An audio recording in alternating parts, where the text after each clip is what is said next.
I really need to stop comparing myself to other people, especially neurotypical people. Like, one of the quotes I live by is that comparison is the thief of joy. But lately, I've been doing a lot of comparing, and it's hard because I don't have very good models for how to live that make sense for me. I used to have a lot of models, but then I realized that they were neurotypical, and that's probably why it never worked because their brains don't work the same way that mine does. Like, I've been noticing a lot more lately the ways that my ADHD and autism are truly disabling for me. Like things that I can't deny anymore. Like we hang out with some friends over the weekend, and I can't help but notice that I am struggling so much more the next couple days with a social hangover. Like I am exhausted. I can't think. Like my brain is replaying everything that has happened over the last couple days. And when I try to do something, it's like I have this brain fog and things aren't as clear, and it takes so much more effort to do something. My body is so much more tired. I need so much more rest to recover, even if it was enjoyable, because at the same time, it was also overstimulating. And the whole time, my body was taking in all of the sounds, all of the new things I saw. You know, excuse me, I'm like not digesting. I'm digesting the burrito I had earlier, but what I'm trying to say is like be processing everything that happened. I'll be analyzing every conversation that happened, and all the things that I missed in the moment, they come back to me later. Like I'm replaying everything and analyzing everything from every possible angle, and I can't help it. And people used to say, like, just stop thinking about it, like, stop worrying so much. Like, I've tried, but I've learned that the way that an ADHD brain is wired, I think it's ADHD and autism, but like, neurodivergence comes in so many forms. But basically, my brain does not prune off the synapses that a neurotypical brain does, which means that my energy is spread out everywhere. And that's not something I can just try harder to get rid of. Like, no, my body functions at a different level. You can't you can't try hard and then get your body to function differently. That's not how it works. And I wish people would understand that more. Like I've been talking about, being autistic to everybody, and everybody, like, the people that are still in my life, and they don't ever give a bad reaction, but sometimes I wish they could just understand at a deeper level. Like when I'm telling you that I'm autistic, I'm not just telling you like, yeah, I have these quirks, and now all my quirks make sense. Like, no, I'm telling you that the reason I was diagnosed is because I am disabled. My symptoms are so, like, it's not just quirks. It's like the reason why I was even diagnosed is because it is disabling in my life. It is debilitating. Like I burn out and I can't function the way that you guys function. It's not, oh, everybody has a little bit of something. Like that's not what I'm trying to say. What I'm trying to say is that I have a really hard time and I can't do the things that you guys do because of this.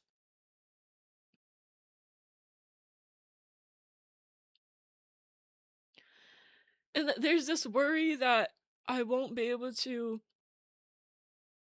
embody the potential that I know that I have because of the way I feel my disability holds me back. And I don't want to think of it that way. I know that we can be successful when accommodated properly. I know that these things take time. And I've told myself to let go of the timeline that I thought I'd follow, and I thought I let go of that already. But I guess there's even more letting go when there's other factors involved. So much grief in the life that I thought I'd be able to live. It's like there's so many things that I want to do, And I'm not telling myself that I can't do them anymore, but it is obvious that these things are not going to be as easy as I thought they would be.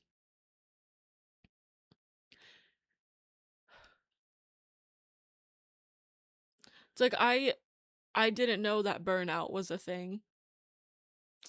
I thought that I would still be able to handle what I did before. I don't know how I managed a full-time job a few years ago. I honestly, when I think about it, I was barely staying afloat. If I was ever managing a full-time job, odds are my house was a mess. I was probably not eating very good. My mental health was not at its best. And now it's like I have a hard time even just managing the house and not working a full-time job. I'm not even working a part-time job right now, and life is still hard. But I am grateful that it's not harder than it is because I know that it could be so much worse. I've had it. I've my life has been so much worse. It's like everything about the way that I lived my life past the age of 20, none of it has been conventional. I I let go of, the idea that I could impress anybody because no matter what I did, it was never enough for the people in my life. I let go of those people. I let go of the expectations they placed on me, and I kind of just embraced the fact that I always felt like a black sheep and that I was always treated like a black sheep. And from there, like, my life got better. You know, even in this moment, when I'm remembering how much it sucks, at the same time, there's so much that I am grateful for. But two things can be true at the same time. And right now I'm thinking about how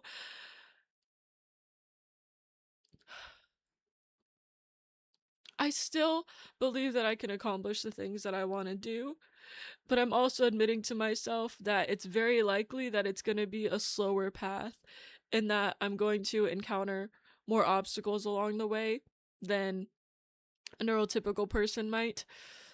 But that's okay. I'm just going to work at my own pace and figure out what works for me. I'll adjust as I go. I'll build the bridge if I need to. I'll dig a hole if I need to. I'll do whatever I need to do as I walk the path.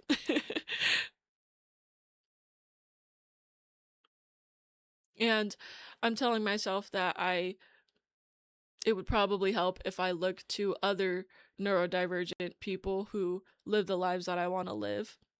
I look to them for some inspiration because if I'm gonna compare myself to other people, it should be people who are more similar to me. I've been thinking like I about the type of careers that aren't 9 to 5s, right? Like writers. They don't really have a set schedule. Is it a reliable career? I don't know. You always hear in the movies that it's not very reliable, but there are people that make it work. I've accepted that I don't function well within a 9 to 5, and I never have. And I'm doing my best to make things work with content creation. I'm reminding myself that even though the TikTok rewards, like the creator program, whatever it's called, I hear that it doesn't pay out the way that it used to. At least that is an avenue that I can use to generate income. It's something that can work within the way that I function.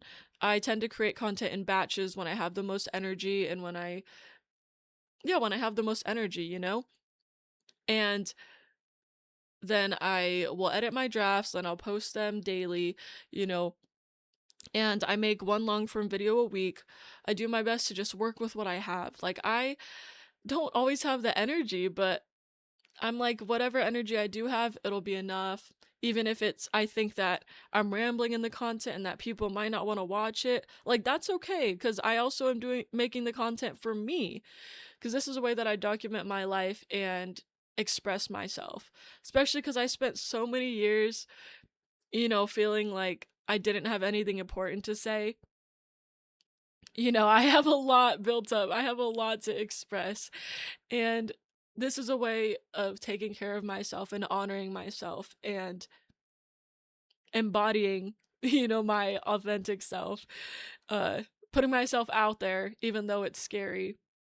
But I keep doing it. I keep pushing through even if it's scary. I remind myself that I have made a lot of improvement. I just got to keep going. I'm like, even if content creation, takes a while or it doesn't really work out for me, at least I tried. At least I can say that I tried. And I also take it as like, when something doesn't work out, it's not considered a failure. I see it as redirection. What do they say? Rejection is redirection, right? I believe that there's a path for me that that works with my natural talents, and my interests, and I'm just going to keep trying. That's all we can do. And you can't really fail unless you stop trying, right? That's something like that. They said something like that. So, I honestly don't even remember what I was talking about.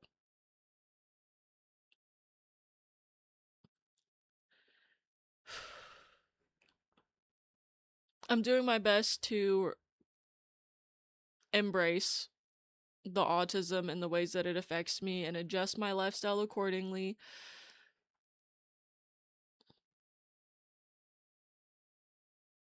Doing my best to not compare myself to other people, especially people who are not like me. I've been trying to remind myself that what? I don't know. I don't remember. It's hard to think.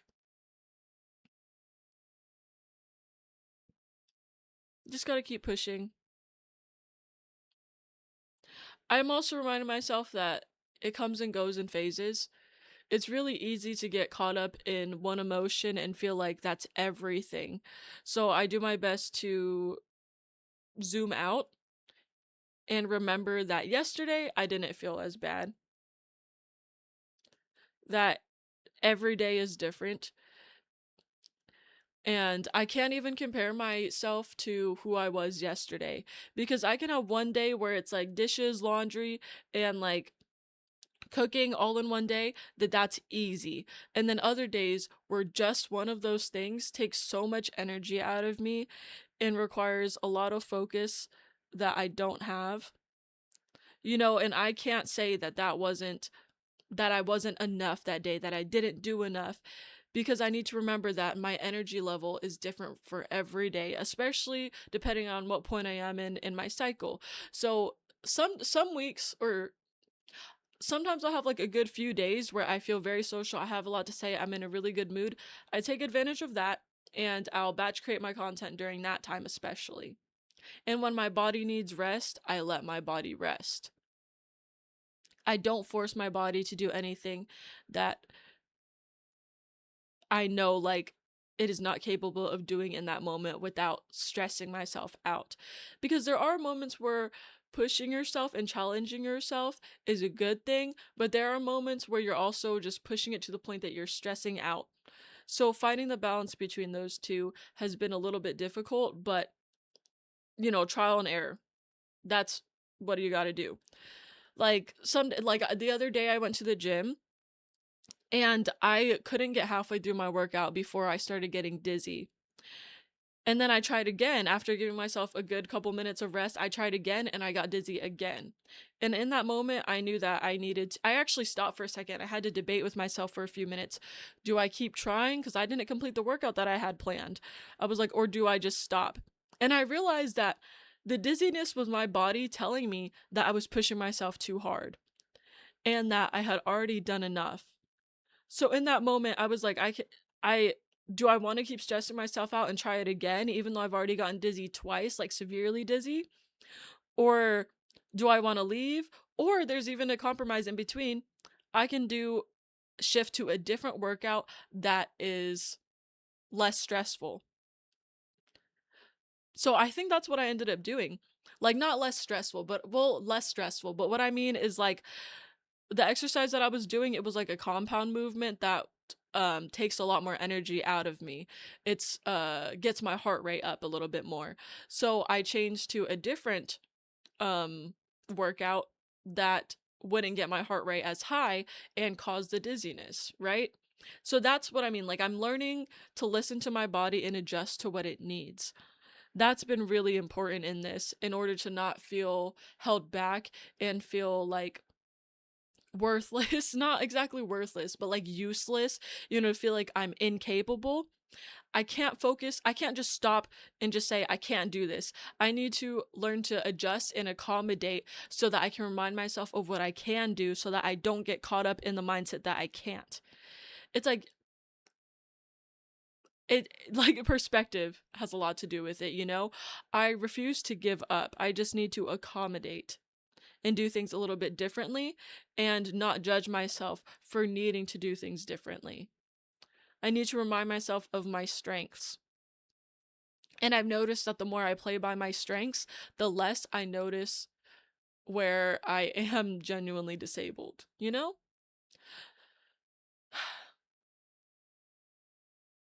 So I hope that kind of helped give some insight. I don't know. Whenever I make these videos, I always try to think of how it can help other people.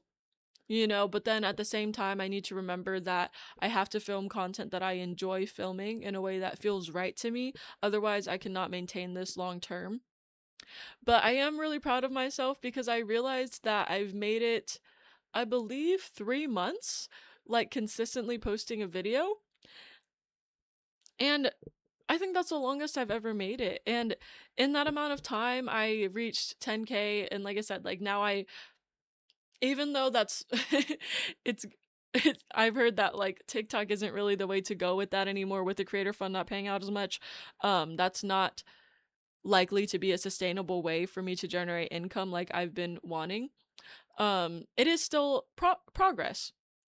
I've been thinking about starting to go live on TikTok again like I used to, and maybe using that as an opportunity to guide people over to my YouTube more, because that is where I would like to be long term. Um and it's a place that makes sense for me cuz I like short form content, and I feel like I can still give out good chunks of information in a small amount of time, but I feel like long form suits me better.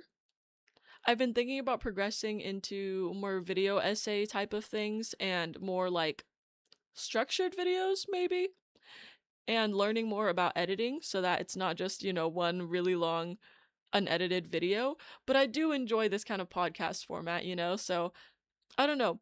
I've I've been thinking about a lot of things.